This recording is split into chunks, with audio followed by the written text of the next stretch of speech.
What's up, everyone, and welcome to my Let's Play of Tsukihime. For those of you who don't know, Tsukihime is a visual novel, and what a visual novel basically is it's basically a choose-your-own adventure book where the choices you make affect the outcomes of what happens in the story. Um, However, visual novels have routes, and routes basically are different takes on what could have happened in the story depending on who you decide to romance, being a what's referred to as a heroine, like somebody you basically develop a relationship with. Um, but yeah, there are going to be usually in visual novels there are sex scenes. I'm going to skip over those because YouTube, and it's not necessary for the plot or anything. If anything important happens, I'll tell you, during the sex scenes. But we're going to be playing the first route of this visual novel, that being the Arcade route. And I know I haven't told any of you about what Tsukihime really is before even starting it. And I don't think I'm going to. I think that I already know what it is. I know what happens. I know what this Tsukihime is about. But I think it would be best if I just show everybody instead of telling. So since this is basically a novel, it's not exactly a game. I don't really. The only player input is the choices that are made. I have been using a walkthrough for the choices, for the game, but I'm not going to be doing that for this Let's Play because I kind of want it to be entertaining in that way that I'm not basically cheating. So, yeah, let's just jump right into this. I'm going to be reading most of what's happening because, it is, pretty much a story, not really a game. So, let's go ahead. Suddenly, I awaken with a start. The night is pitch black, and no one else is in the house. It's scary being alone in the dark. So to find everyone, I head out into the garden. Our mansion's gardens are vast fields of green, surrounded by a thick, dense forest, with the trees blanketing out the light almost like a massive curtain. Like a stage in a theater somewhere, the curtain of trees opens with a swishing sound. Excitement fills me, anticipating the beginning of the grand play. In the distance, I hear the sound of echoes beyond the black curtain of trees. Inside the forest, the sounds of everyone happily playing around. The curtain doesn't open yet. Unable to restrain myself, I wander into the darkness of the forest. Darkness surrounds me, a blackness so deep it's suffocating. Not even the calming rays of the moonlight. Damn it. Air is cold, a winter's chill so deep my eyes feel like they'll freeze. For a brief moment, I thought I heard someone call my name, so I walk even deeper into the forest. After passing through the veil of trees, I find everyone waiting for me in the forest clearing. But something is wrong. Everyone is lying on the ground. Everyone is lying on the ground, in pieces. The clearing is bathed in red. I don't understand. A stranger approaches. The look on his face says he wants to rip me apart. I don't understand at all. But something else. Someone I don't know steps in front of me and is torn apart in my place. I'm just a kid, so I really don't understand. A splash. Something warm and wet hits my face. It's red. A red liquid, red like a tomato. The person that was torn apart, that person I called Mom, never called my name again. I really don't understand. But it's just so cruel. I wanted to cry. I just felt like crying. Warm crimson blurs my vision, seeping into my eyes. But it doesn't bother me at all. The lonely moon floats above me, bearing witness to the nights in the night sky. It's strange. Why didn't I realize it until now? Such a cold, horrible nightmare. Yes, I didn't realize it. That tonight, the moon is so beautiful. Well, that was the prologue, people. So I'm going to be reading all of this. There's no voice acting.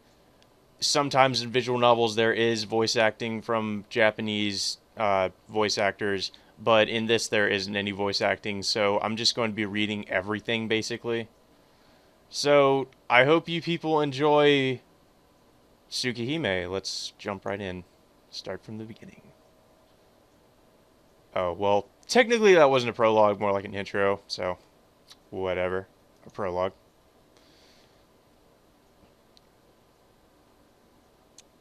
When I came to, I was lying on a hospital bed. The curtain of the nearby window sways gently. It is a beautiful day outside, and the dry wind signals the end of summer. Hello, Tonoshiki-kun. Congratulations on your recovery. The unfamiliar old man extends his hand for a handshake. His square-rimmed glasses and warm smile are very befitting. His tidy-looking white clothes suit him perfectly, too. Can you understand what I'm saying, Shiki-kun? No. Why am I in the hospital? You don't remember, do you? You were involved in a car accident while you were walking. Your chest was stabbed by a shard of glass, and it was unlikely that you would survive. Very unbefitting of what a doctor would say, yet he says it while still smiling cheerfully. Terrible. I feel terrible. I'm tired. Can I go to sleep? Yes, you should rest. You must focus on recuperating and not push yourself. The doctor is still smiling. To be honest, I can't stand that smile anymore. Can I ask you something, doctor? What is it, Shiki-kun? Why are these scribbles all over your body? And there are cracks all over the walls. Why are there cracks in the walls? The smile vanishes for just a brief moment, then returns to his face immediately. He turns and walks away. It seems there was some brain damage after all. Get a hold of Dr. Ashiya in neurology. I also suspect he may have suffered some damage to his eyes. Spend the afternoon examining his eyes. The doctor whispers to the nurse so that I won't hear him. Weird. There are scribbles all over everyone's bodies. The sloppy, zigzagging black lines running all over the floors, walls, and ceiling. I don't understand what they mean, but looking at them makes me feel sick. I wonder what it is. The bed, too, is covered in these scribbly lines. When I touch the line with my fingertip sinks down into the crack. Oh! It seems as if I could reach farther down with something narrower, so I traced the line with the fruit knife that was lying on the bedside table. I didn't use any strength at all, yet the knife sinks into the bed and all the way up to the hilt. It was fun, so I dragged the knife along the scribbly line. Thud! With a heavy sound, the bed snaps cleanly in two. Kya! The girl in the bed next to mine screams. The nurses run over and take the knife away from me. I can never do that scream that they do in anime or just Japanese video games where it's like, yeah, or whatever. I'll have to practice that. How did you break the bed, Shiki-kun? The doctors don't ask why, but curiously persist on how I did it. I traced along that line and it broke. Hey, just why is this hospital full of cracks? You'd better stop with that, Shiki-kun. There are no such cracks like that anywhere. Now tell me, just how did you break the bed? You can tell me, I promise I won't get mad. I'm telling you, all I did was just trace the line with the knife. I see. Okay, we'll continue this conversation tomorrow. The doctor leaves. In the end, not a single person believed my story. mystic eyes of death perception. As long as I run the knife along the scribbles, I can cleanly cut anything. I don't have to put any force into it. It is as easy as cutting paper with scissors. The bed, the chair, the desk, the walls, the floor. I've never tried, but probably, no, definitely, even people. But it seems that no one else can see these lines. The black lines that only I can see. Despite being a kid, I gradually began to understand what the lines were. They were probably like stitches. Just like stitches that hold an open wound together after surgery, I think they are weak spots. After all, there's no way I could cut such a thing with a child's strength alone. Yeah, I didn't know it until now. That the world is covered with these lines, these breaking lines that bind everything together. No one else can see them. That's why they are just fine. But I can see them. I'm scared. So scared. I can't even talk. It's as if I'm the only one who went crazy. Maybe that's why? Why, even after 2 weeks, no one believes my story. Even after 2 weeks, no one has come to see me. Even after 2 weeks, I continue to live alone in a world surrounded by black stitches. Ooh, black lines. I need to get out. I don't want to be in this room anymore. I don't want to stay in a place covered with stitches. That's why I decided to escape and run away to somewhere no one else would be, excuse me. But the wound on my chest still hurts, and I didn't get very far. That was when I noticed. I'm standing in the grassy field just outside of town. I really didn't get far at all. Cough. My chest hurts, and I feel so sad I collapse to my knees and cough. There's nobody here. Drowning in this ocean of green at the end of summer, I feel like I'm about to disappear. But before that...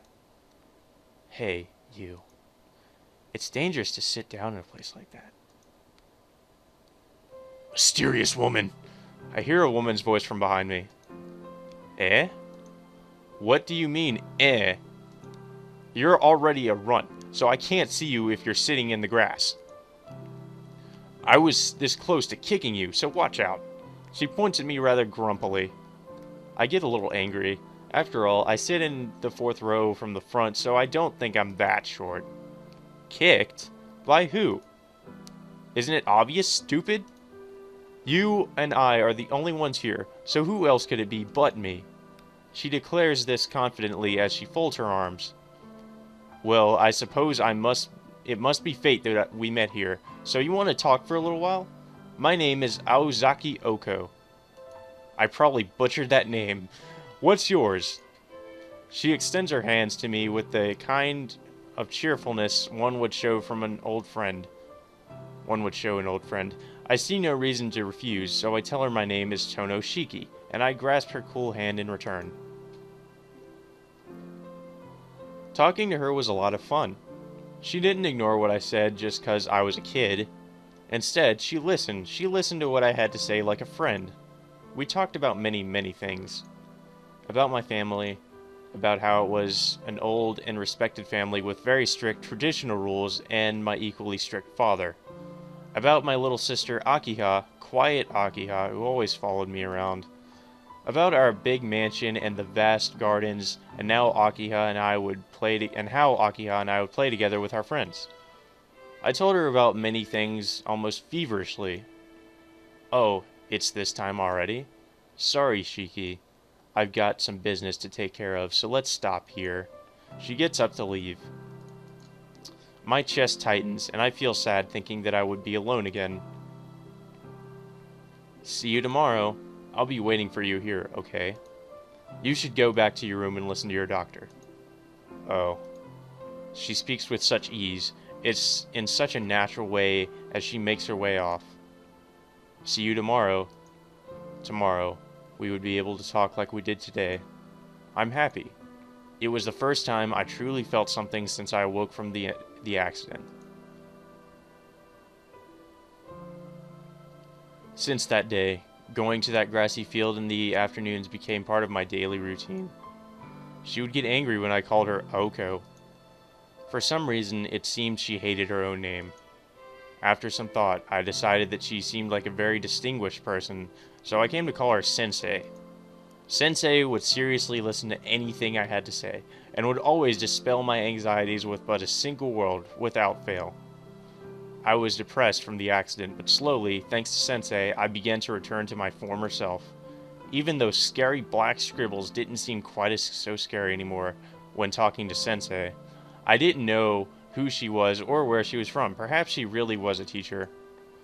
But I don't care. It doesn't matter at all. Because it's fun being with Sensei. That alone is all that matters. And that alone is more than enough. Hey, Sensei. Look what I can do. I wanted to surprise her one day, so using the fruit knife I brought from the hospital, I cut down a tree growing in the field. Like before, I run the knife along the scribble-like line and cut it cleanly across the base. Amazing, isn't it? I can cut anything easily as long as it's somewhere where I can see the scribbles. No one else can do this, right? Shiki! She slaps me across the face. Sensei? What you just did was extremely thoughtless. Sensei gives me a hard, piercing glare. I don't know why, but I realized I just did something I definitely shouldn't have done. With Sensei's severe expression and the pain from my cheek where she slapped me, I felt very, very sad. I'm sorry? Before I knew it, I was crying. Shiki. Then, a gentle, warm feeling envelops me. There's no need to apologize. It's true that you did something I should be very angry at you for, but it's definitely not your fault. Sensei squats down and hugs me. But you know, if someone doesn't tell you otherwise now, one day you're going to make a mistake and you can never take that back. A mistake that you can never take back. That's why I won't apologize. You can hate me all you want, if you feel that way. No, I don't hate you, Sensei. Really? I'm glad you feel that way. I guess it was fate that the two of us met here like this. Sensei began to ask about the scribbles I could see. As I told her about the lines, the black jagged lines that somehow only I could see, Sensei's embrace tightened. Shiki, what you are seeing is something that should never be seen by anyone or anything. Everything in existence has points where they are most easily broken. We, who will break down one day, are imperfect for this reason. Your eyes have the ability to see the fate of all things. To put it another way, you can see the future. See the future? That's right. You can see death. You don't need to know any more than that. If someday you happen to go down that path, the principles will become clear to you as something that is needed. Sensei, I really don't understand. That's good. It's more important that you don't understand now. All that I want you to know is that you must never cut these lines on a whim or as a joke, understand? If you do so, your eyes will begin to take the lives of others too lightly, and that is the worst thing that can possibly happen. Okay. I won't do it if you say so, Sensei. Besides, it kind of hurts my chest. I'm sorry, Sensei. I'll never do it again. Good for you, Shiki. Never forget the feelings that you have experienced here today. If you stay that way, I'm sure you'll find happiness. Sensei finally lets go of me. But Sensei, I see those lines and get worried. They'll be cut as soon as I trace them, right? Then it wouldn't be weird for my surroundings to come apart at any time. You're right. I'll be able to help you with that at least. It seems as if that's the reason why I'm here. Sensei sighs, then favors me with a warm smile. Shiki, I'll give you a very special present tomorrow. I'll give you your old life back, the one you were living before your accident.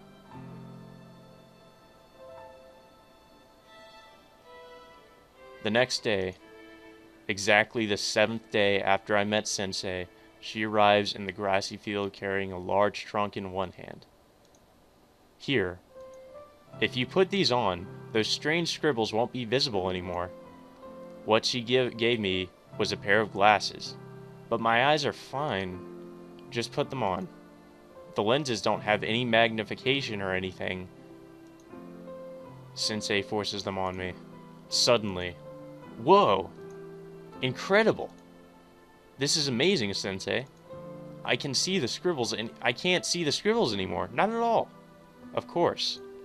I had quite a time stealing Mystic Eye Killer from my older sister to make these Aozoki Ako masterpiece. This. Fuck. So treat them well, or there'll be hell to pay. Got it? Yup. I'll take good care of them. You're incredible, Sensei. You made all these horrible lines disappear just like that. It's like magic. Of course, I'm a sorceress after all. Giving me a proud smile, Sensei puts her trunk down on the ground. But know this, Shiki. Those lines haven't disappeared. It's just that you can't see them. Once you take the glasses off, you'll be able to see them again. Really? Yes. That's the only thing that cannot be fixed. Your only choice is to keep living your life and do your best with the eyes you have now. No. I don't want those scary eyes. If I cut those lines again, I'll end up breaking my promise to you. Oh, you mean never cutting the lines again? Silly, you can't break that promise whenever you like. Really? But you said it was something I shouldn't do. Yes, it is. But that's your gift, Shiki. It's your gift. It's yours to use as you see fit. No one else but you has the right to judge you. But out of all the abilities that one can have, yours is terribly unique. If you have such a power, that means there is meaning behind you having it. Yes. God doesn't give us powers for no reason. You might say that you were given the mystic eyes of death perception because one day, a time will come when you will need them. That's why you must not live in denial of their existence. Sensei squats down so her eyes would be level.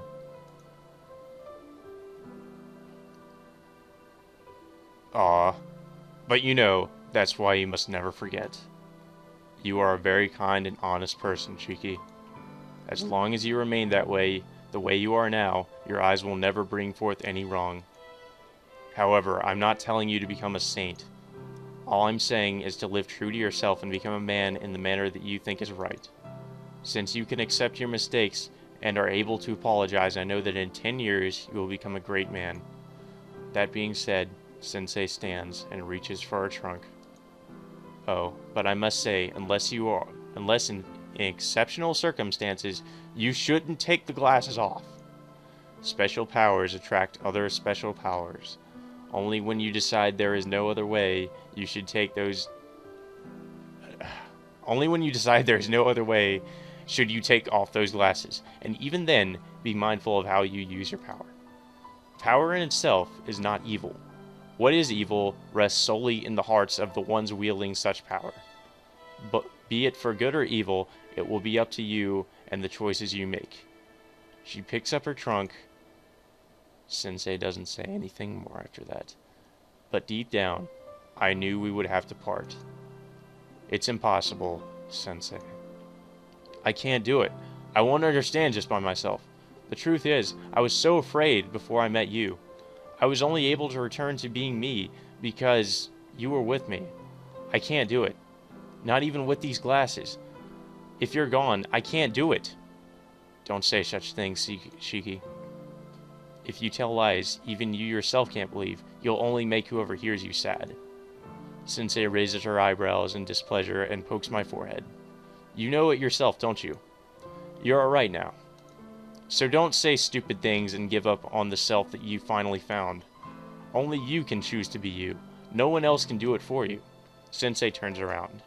Well, this is goodbye. Listen, Shiki.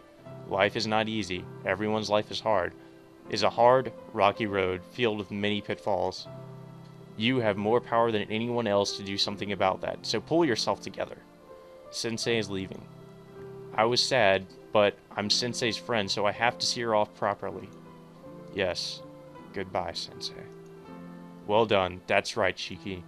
Hold on to that confidence and always live true to yourself.